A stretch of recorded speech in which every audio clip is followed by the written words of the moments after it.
Nouvelle vidéo sur les rechutes, qui est mon sujet favori, je crois.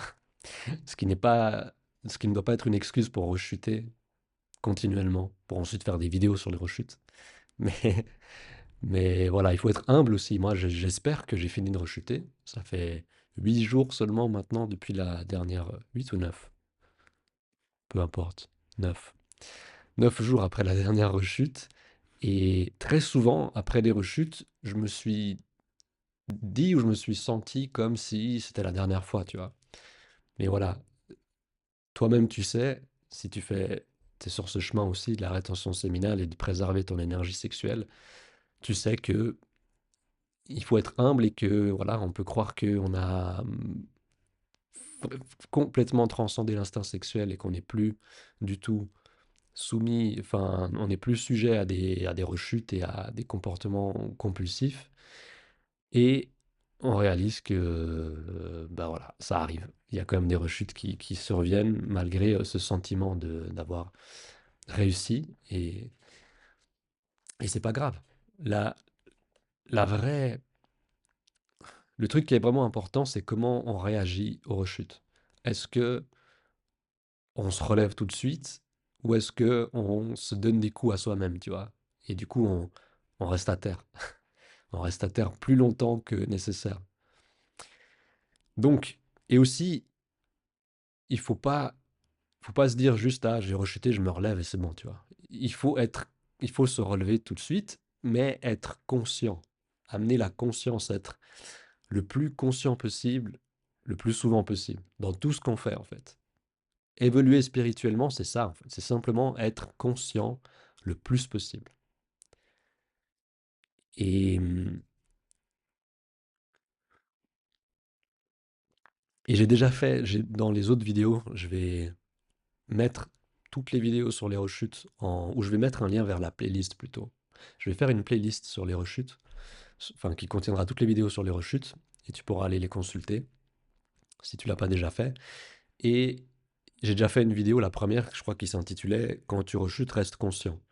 Donc, je rappelle dans cette vidéo vite fait l'idée d'être conscient pendant la rechute, mais aussi avant.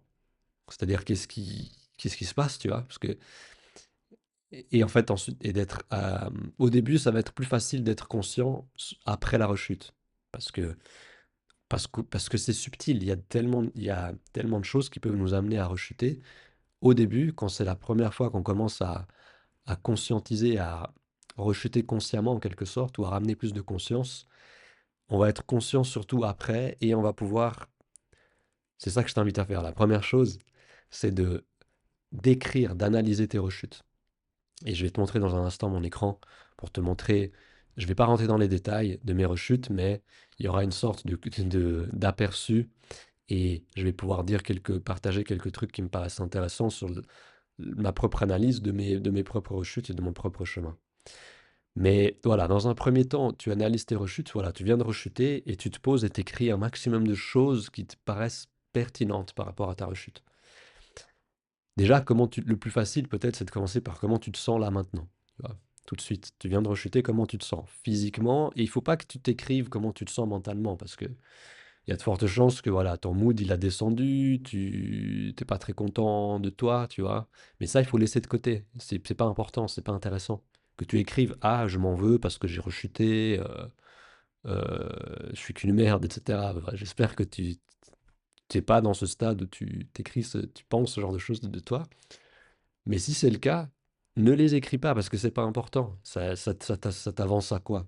Est-ce que d'écrire ou de penser, de te flageller, tu vois, d'être, comment dire? Tu vois, juste d'émettre des commentaires de rabaissement envers toi-même.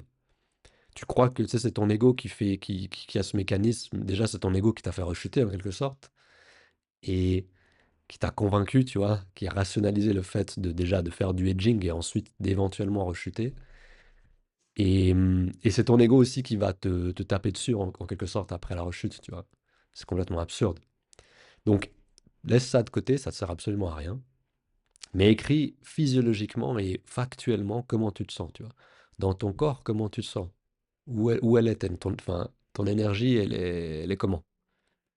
Et même des détails, par exemple des sensations dans ton corps qui seraient peut-être désagréables. Et ensuite, ce qui serait bien, c'est que tu continues d'écrire, je sais pas, à la fin de la journée, ou même le lendemain ou quelques jours après, juste pour, ça n'a pas besoin d'être long, hein, juste quelques phrases, ou une phrase de temps en temps qui te permet de capturer dans l'instant, parce qu'après tu vas oublier, hein, mais de capturer comment tu te sens un, deux, trois jours après, ou même une semaine après, tu vois. Parce que une rechute, elle a un impact sur, pas juste dans l'immédiat, tu vois, mais sur les jours qui suivent. Et peut-être tu vas réaliser aussi que, comme moi ça m'est arrivé, après une rechute, je réalise que je suis toujours, mon énergie, elle est toujours vers le bas ou alors en haut, tu vois, c'est-à-dire soit dans les parties, mon énergie sexuelle, elle est soit concentrée dans les parties génitales, soit au niveau cérébral, donc en haut ou en bas, alors qu'idéalement, on devrait apprendre à la faire circuler dans notre corps, tu vois. Mais au début, on va remarquer ça, c'est juste qu'on est trop habitué à avoir une excitation cérébrale, l'énergie sexuelle, elle est là ou elle est en bas. Et après une rechute, souvent, enfin moi en tout cas j'ai constaté ça, c'est que l'énergie, elle était pas genre complètement dissipée. Peut-être c'est dû aux 5 mois de rétention que j'ai fait l'année passée, même si après ça j'ai rechuté 13 fois en l'espace de 5 6 mois. 6 mois maintenant ça va faire, depuis la première rechute après les 5 mois de rétention. Et je sais pas, peut-être c'est juste que voilà, j'ai juste l'habitude, j'ai eu l'habitude, même si j'ai rechuté, voilà, un certain nombre de fois ces 6 derniers mois, avec les 5 mois de rétention avant, et d'avoir rechuté quand même beaucoup moins fréquemment que d'habitude, qu'avant les 5 mois de rétention, ça fait que j'accumule quand même plus d'énergie entre les rechutes. Et c'est ça qui peut-être fait que après une rechute, j'ai encore l'énergie qui est très présente, tu vois, en haut ou en bas. Et le danger, c'est que ça peut amener une rechute, une autre chute, tu vois, tout de suite. C'est ce qui m'est arrivé plusieurs fois. Mais après, les étapes où tu vois que tu deviens, t'évolues au niveau de ta conscience, c'est que tu es capable d'être conscient pendant la rechute, tu vois. Ok, tu rechutes, mais tu es conscient. Je sais pas, tu es conscient que l'énergie, elle est très fortement concentrée en bas, en haut, que c'est juste trop fort, tu vois. Mais tu es quand même là avec ce qui se passe. T'es pas juste en mode robot, puis tu deviens complètement inconscient et, tu vois, tu fais ton truc. Non, tu peux faire ton truc, mais rester conscient. Conscientiser que, waouh, cette force, elle est phénoménale et elle est plus forte que moi en ce moment. Et je sais pas, après, tu peux constater les sensations, et si tu es conscient pendant la rechute, tu vas aussi être conscient de du moment de l'orgasme, tu vois. Et moi, ce qui m'est arrivé, c'est que j'ai commencé à conscientiser. Ça m'était même déjà arrivé en relation avec une partenaire. Ressentir le vide, en fait, tu vois. Le truc, genre, waouh, il y a un truc qui sort de moi et je me sens. C'est presque comme mourir, en fait. Et je sais pas, ça peut avoir un côté agréable. Maintenant, je trouve pas du tout agréable ça. Mais quand j'étais avec une partenaire, quand ça m'est arrivé, il y a presque 10 ans maintenant, enfin, de ce souvenir en particulier, c'est pas la dernière fois que j'ai fait l'amour, mais enfin, c'est la fois où j'ai senti très fort en fait, et peut-être la première fois où j'ai senti que je me vidais comme ça, quoi. Et, et c'est comme si je m'écroulais parce qu'en plus j'étais à genoux, et le fait d'être à genoux, tu vois, ça fait que à ce moment-là, bah, je sens d'autant plus le contraste parce que j'ai un moment de faiblesse en fait et, et pendant une fraction de seconde, je tiens plus sur mes genoux, tu vois. Bref, ça m'a marqué.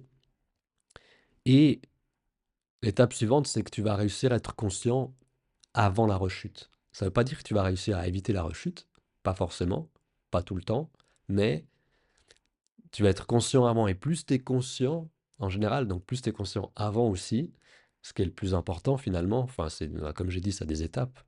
D'abord conscient après la rechute, on arrive à conscientiser comment on se sent, etc. À faire une rétrospective, comment c'était pendant, et qu'est-ce qui m'a fait. En fait, après une rechute, quand tu fais l'analyse, tu peux penser à Quand je dis avant, et analyser avant la rechute, c'est même plusieurs jours avant. Parce que tu vas constater que, ah, il y a eu une escalade, il y a une tension qui s'est accumulée en moi pour telle et telle raison. Moi, par exemple, pour ma dernière rechute, j'ai réalisé que la tension accumulée en moi, elle a pu probablement venir du sport que j'avais pas fait depuis longtemps, de la musculation avec le poids du corps à la maison. C'était vraiment assez court comme entraînement. J'ai juste fait, j'enchaînais des séries de pompes ouais, traction, et c'était pas très intense. Enfin, j'avais pas l'impression que c'était spécialement intense, mais quand même, je me poussais un petit peu. Enfin, je me poussais un petit peu pour que ce soit quand même efficace comme entraînement, mais c'était pas très long. Mais vu que je l'ai fait 2 fois en 3 jours, je pense que ça, tu vois, ça a amené plus d'énergie en moi, ça a créé une sorte de tension, mais juste aussi de l'énergie en plus que j'avais pas l'habitude d'avoir en moi. Et ça, je pense que ça active, bah, il me semble, le sport, ça active dans la testostérone, entre autres, et ça peut, moi je pense plutôt c'est juste c'est de la stimulation, mais peut-être c'est la testostérone aussi, et qui nous pousse, enfin qui peut favoriser les rechutes, mais surtout ça, d'abord ça favorise un regain d'énergie masculine et du coup une attraction, tu vois, envers les femmes et une et simplement une tension sexuelle qui peut être plus élevée après le sport. Et ça, il faut que j'apprenne à gérer, tu vois, parce qu'à l'époque, ben, j'allais à la salle de sport plus régulièrement et je rechutais plus régulièrement aussi. Puis je sentais, tu vois, c'était en voyant des filles. Et après, c'était difficile j'étais excité en rentrant et c'était difficile de me retenir. Mais il faut que j'apprenne à gérer cette énergie, tu vois, parce que je peux pas ne pas faire de sport. Même si je suis en train de me dire, en ayant lu des trucs sur l'Ayurveda par rapport à ma constitution Vata, enfin, qui est prédominante Vata, donc c'est une constitution, un type nerveux, tu vois. Et donc on a un métabolisme rapide, on a de la peine à... La digestion, elle peut être difficile, donc on brûle aussi beaucoup plus facilement l'énergie, on est plus sensible, plus excitable du coup. Et je pense que c'est pour ça qu'ils recommandent dans l'Ayurveda pour les types Vata que l'exercice physique soit vraiment léger, qui est quand même genre 30-45 minutes par jour, mais que ça puisse se limiter à aller marcher et faire du yoga. Maintenant, le yoga, moi, j'aime pas trop. Donc, je vais pas me forcer à faire un truc que j'aime pas. Mais c'est vrai que le yoga, c'est quand même complet parce un peu de méditation, si on veut. Il y a la respiration, il y a les étirements, le stretching, et il y a quand même le renforcement musculaire en fonction des positions. Donc, c'est quand même complet. Et bah, ça pourrait suffire comme entraînement pour quelqu'un comme moi. Mais moi, je pense, enfin, j'aime faire quand même, tu vois, des exercices. J'ai besoin de mouvement, tu vois. Vata, c'est aussi le mouvement, donc c'est difficile de juste rester posé, tu vois, et de pas bouger. Donc, je vais pas me forcer à faire du yoga et faire un peu de muscu, j'aime bien. J'aime bien faire différents exercices de musculation avec le poids du corps, spécialement dehors. J'aime beaucoup bosser avec les anneaux, faire des tractions avec des anneaux ou d'autres exercices, genre tourner autour, ce que j'ai pas fait depuis longtemps à la maison, c'est un peu plus compliqué, mais je pourrais. Et, quand je dis tourner autour, c'est se tenir comme ça sur les anneaux et passer les jambes derrière, tu vois, et revenir. Mais tu vois, j'ai pas envie de me passer de faire ça parce que ça serait trop intense. Donc peut-être il faut que je réduise l'intensité en faisant moins de répétitions pendant les séries, peut-être moins de séries, en tout cas moins de répétitions. Donc c'est à moi de gérer ça, tu vois. Mais voilà, il faut que j'apprenne à gérer parce que en fait, j'ai aussi eu les effets positifs. Tu vois, pendant une semaine, j'avais une bonne énergie, j'étais moins fatigué pendant la journée, j'arrivais à me coucher de plus en plus tôt et de me lever de plus en plus tôt. Donc, tu vois, il faut que j'apprenne à gérer cette énergie qui est générée par le sport. Et pas tu vois, enfin la préserver simplement. Et pas la faire, l'évacuer parce que je sens qu'il y a trop de tension. Donc, en fait, c'est vraiment un jeu. Et moi, c'est le truc que j'ai appris, je pense, qui est le plus fondamental pour éviter les rechutes et préserver notre énergie. C'est de,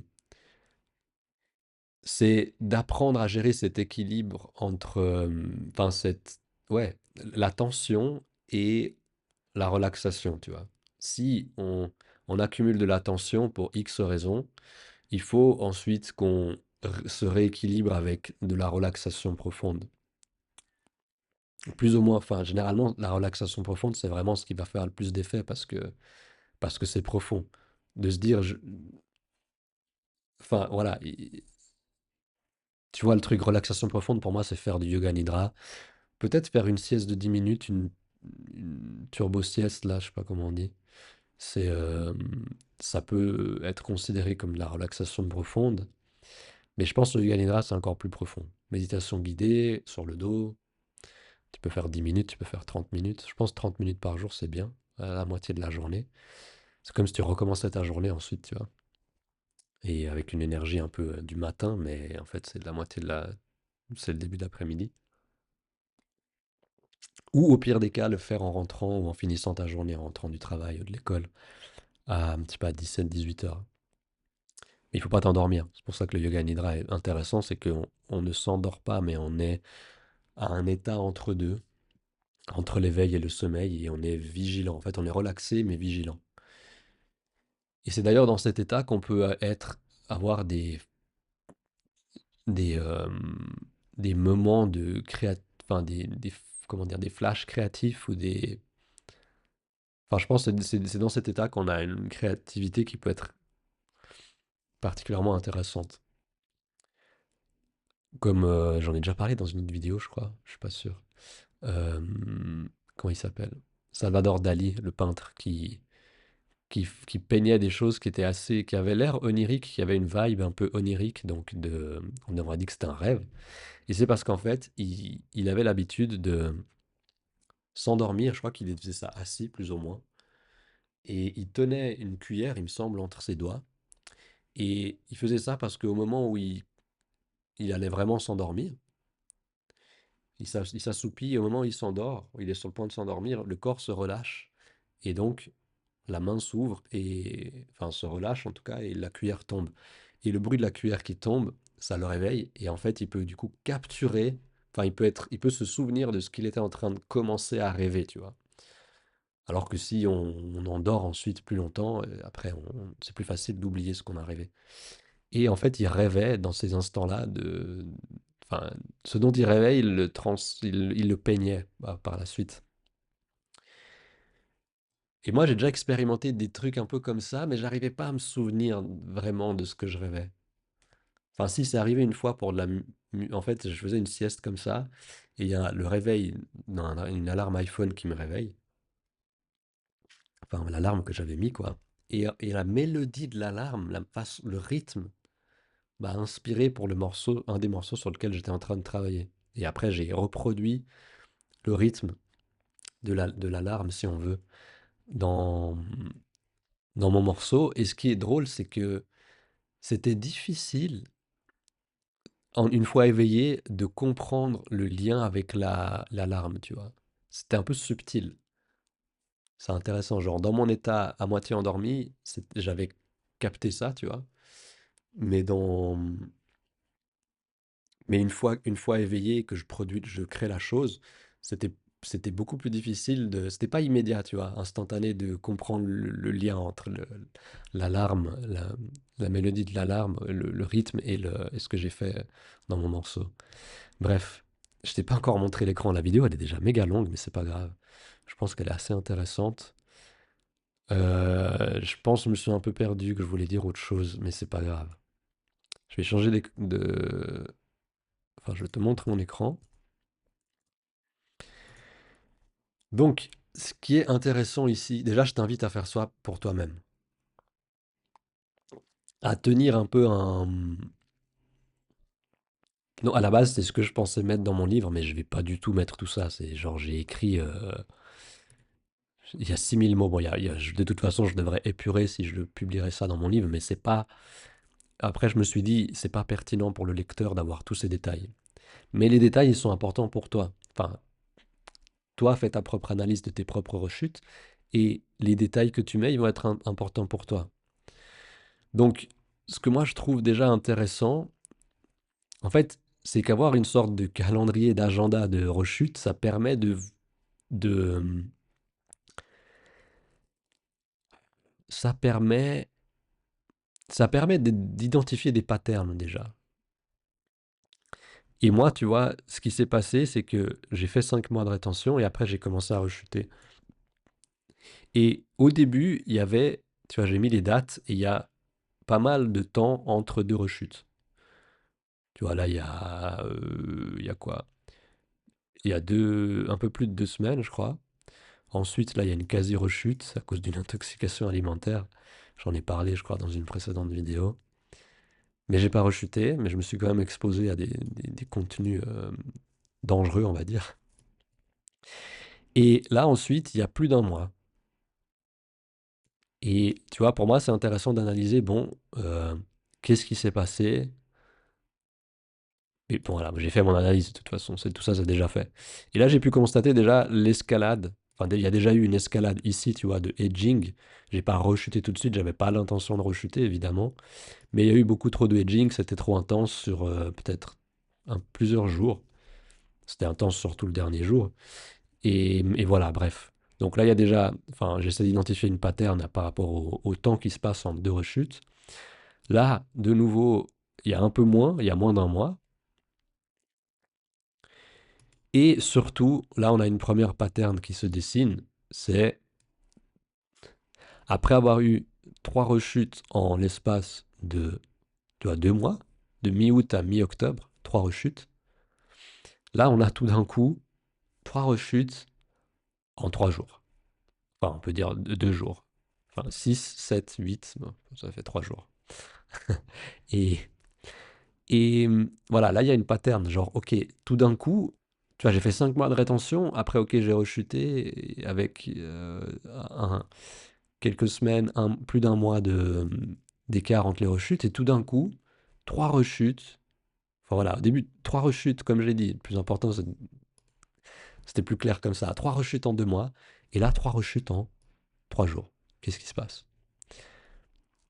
Alors, moi, ce que j'identifie déjà, c'est ça.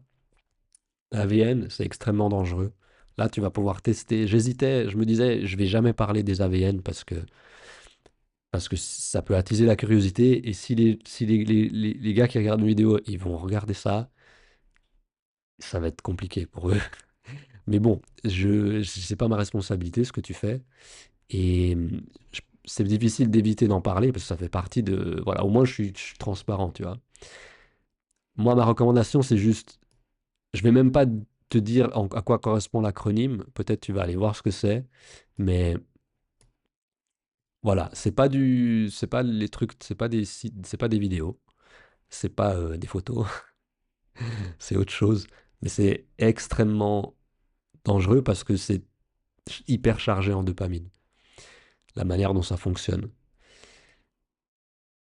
Et voilà, ça a amené tellement. Donc il y a eu probablement eu pas mal d'heures de hedging avec ça. Ça m'a fait rechuter. Et ensuite, en fait, j'ai rechuté droit derrière. Tu vois, même jour, tout de suite après, avec un truc différent, mais je suis revenu sur quelque chose de connu. C'était cette fille. Là, c'est d'ailleurs une seule fille sur Instagram que j'avais déjà raconté. J'étais tombé dessus sur les Tinder il y a longtemps. Après, j'étais sur son Insta.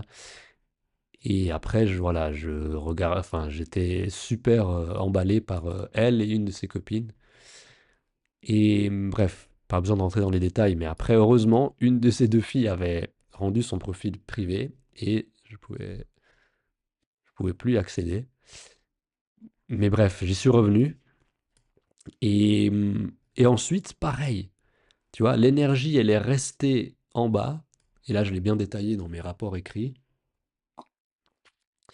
Et en fait, si tu veux, c'est un peu une partie de toi, la partie addict de toi, qui essaye de lutter. Tu vois, tu l'as privé de, de ses récompenses avec, enfin voilà, de ses récompenses par les plaisirs sexuels avec une rechute au bout. Moi, enfin, on va parler de moi, je l'ai privé de ça pendant 5 mois. Et ensuite, elle revient en force. Elle veut se venger, tu vois. Elle veut pas mourir. Elle essaye de lutter, cette partie de nous basse, tu vois, qui est addicte. Elle essaye de lutter pour survivre. Et là, c'est un peu ce qui se passe, tu vois. et beaucoup de hedging. On peut raconter ça aussi autrement, mais c'est un peu ça qui se passe, hein, parce que là, c'est ma partie addict qui s'est réveillée, tu vois, avec ce truc. Ensuite, une rechute droit derrière, et ensuite 2 jours après, tu vois. Et là, je me souviens, l'énergie était en bas, c'était cérébral, mon énergie, elle était au niveau cérébral, elle était au niveau génital, elle circulait pas dans mon corps, et ça a été, voilà, ça m'a fait rechuter 3 fois en 3 jours.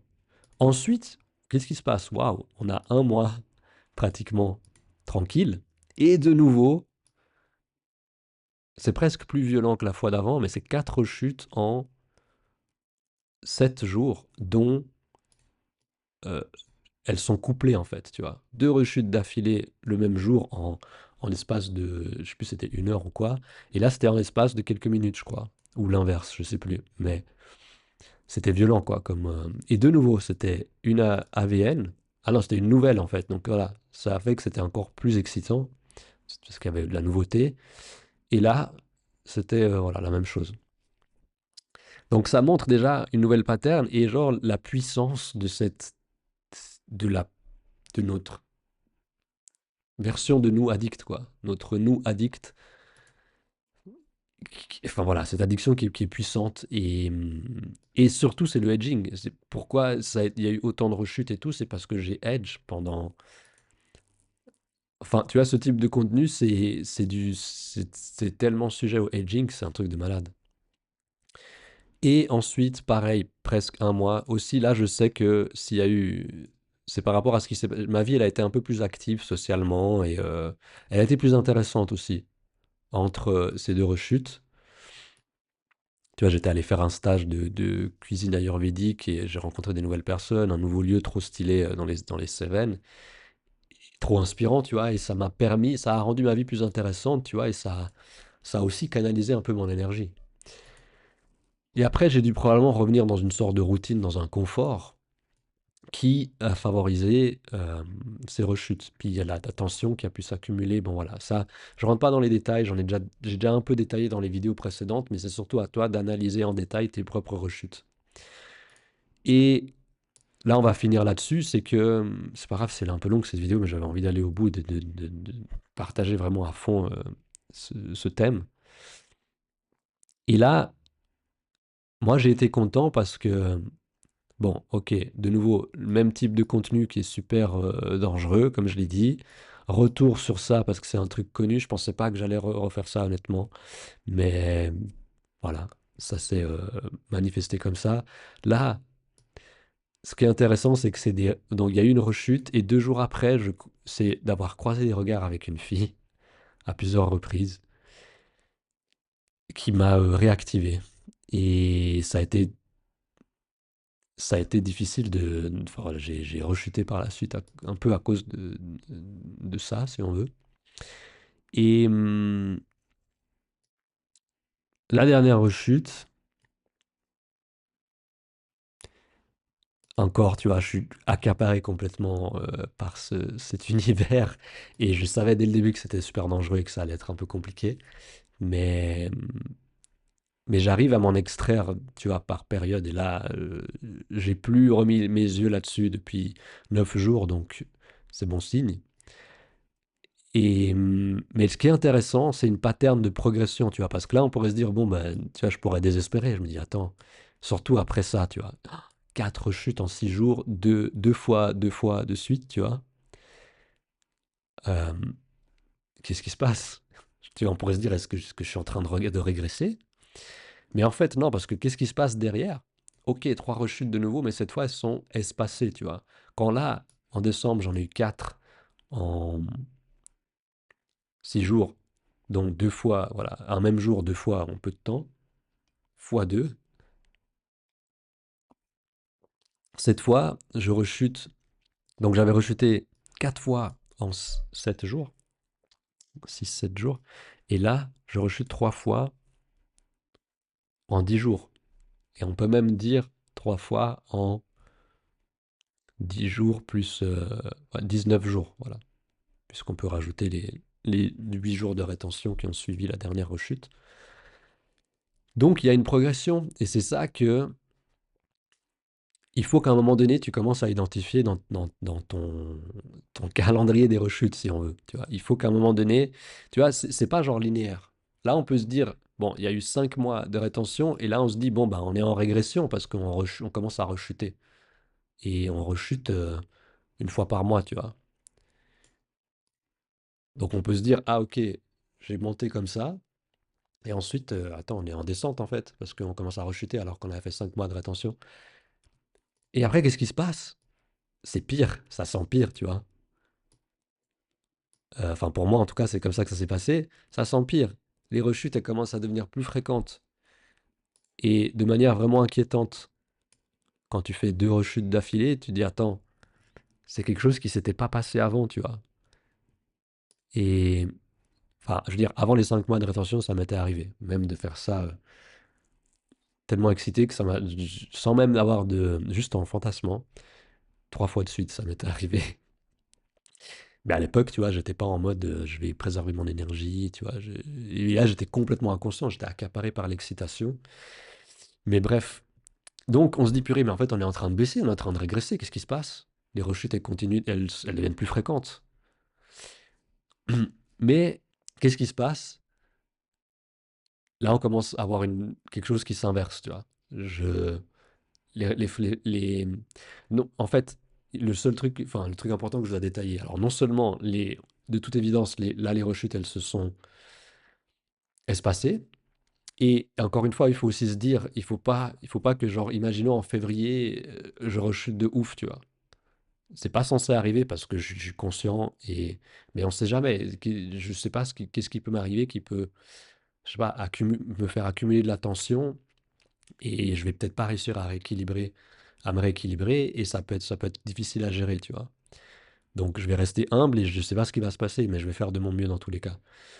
Mais le truc le plus important que je pourrais partager dans cet exemple-là, c'est que j'ai senti, surtout entre le 4 et le 10 janvier, les premiers jours, c'était difficile. J'ai senti que mon énergie, elle était encore en bas, tu vois. Et en haut, genre, j'y pensais, c'était en bas, tu vois, et je sentais que il y avait le potentiel de rechuter. La différence on pourrait se dire, est-ce que je suis plus fort qu'avant? Honnêtement, je suis pas sûr que je suis vraiment plus fort qu'avant. Mais le truc plus important, enfin, qu'est-ce qui fait la différence? J'ai déjà raconté dans les vidéos précédentes, c'est que j'ai plus internet chez moi, tu vois. Et ça crée de l'espace. J'ai plus internet chez moi, j'ai plus internet sur mon téléphone. Je dois aller dans un espace public, j'y vais à peu près un jour sur deux. Et ça me force à utiliser internet de manière plus intentionnelle et consciente, tu vois. J'ai fait une liste et je vais faire ce que j'ai sur ma liste, tu vois. Et c'est vrai que, en fait, ici déjà j'étais sans internet, et même voilà, entre le 2 et le 10. Et j'ai rechuté, j'ai été me reprocurer le contenu, tu vois. J'ai pas besoin d'internet, enfin j'ai besoin d'internet pour télécharger, mais après je peux consulter ces trucs hors ligne. Et je me suis connecté, j'ai téléchargé. Donc tu vois, ne pas avoir internet, ça va pas empêcher de rechuter, mais en fait, ça crée de l'espace, tu vois. Ça fait que, puisque j'effaçais le contenu de mon ordi, je devais retourner sur internet pour me le reprocurer.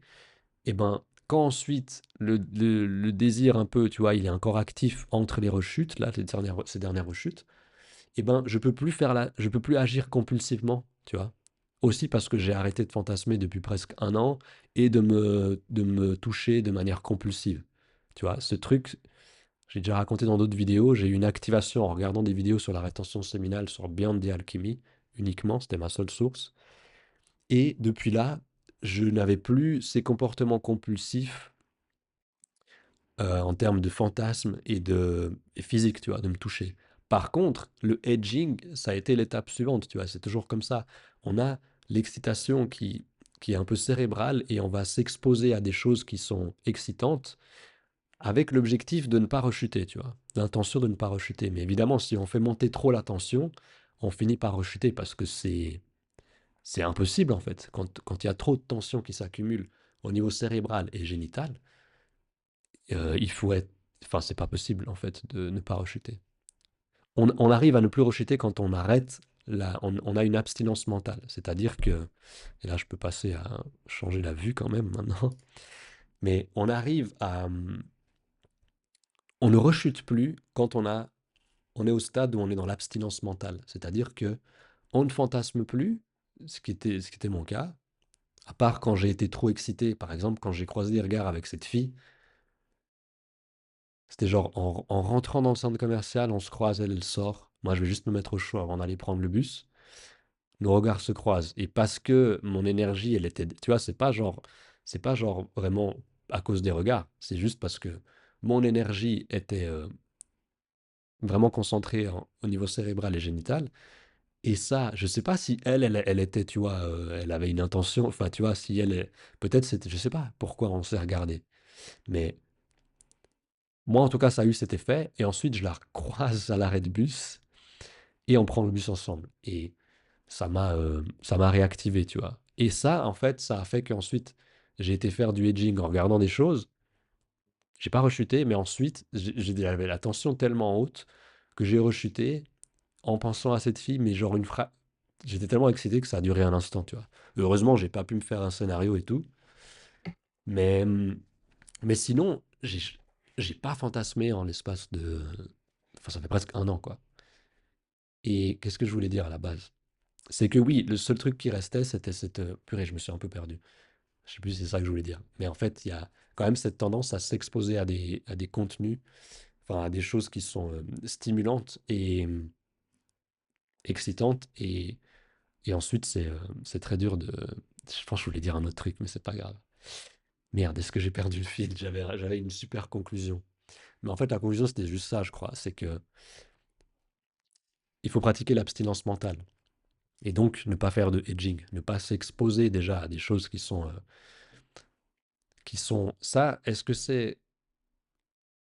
Je sais pas si c'est vraiment si c'est un petit peu mental parce que tu vois il y a pas de truc physique, tu vois. Quand on fait du hedging, les gens qui font de la rétention et qui sont en mode qui sont au stade du hedging, ils savent ce que c'est. Mais même avant, même quand on fait du PMO, tu vois, qu'on est encore dans l'habitude, on on est encore attends, je suis un peu gêné par un truc sur l'écran. On est on fait du hedging en fait tout le temps, tu vois. Même quand on n'est pas en rétention séminale et qu'on est juste dans l'habitude de ses plaisirs sexuels, on fait du hedging, tu vois, parce que on regarde un truc, mais on fait durer la chose, tu vois. C'est parce qu'on est accro à l'excitation, à la dopamine qui est libérée dans le cerveau. Et, et quand on commence la rétention séminale, voilà, il y a cette étape où on va continuer à faire du hedging, mais on n'a pas l'intention de rechuter, on n'a pas l'intention de se toucher, et peut-être on fantasme plus comme moi, tu vois. Purée, j'ai peur d'avoir perdu ma conclusion, mais je vais quand même m'arrêter. Je peux pas faire durer cette vidéo 1 heure. Est-ce que j'ai tout dit?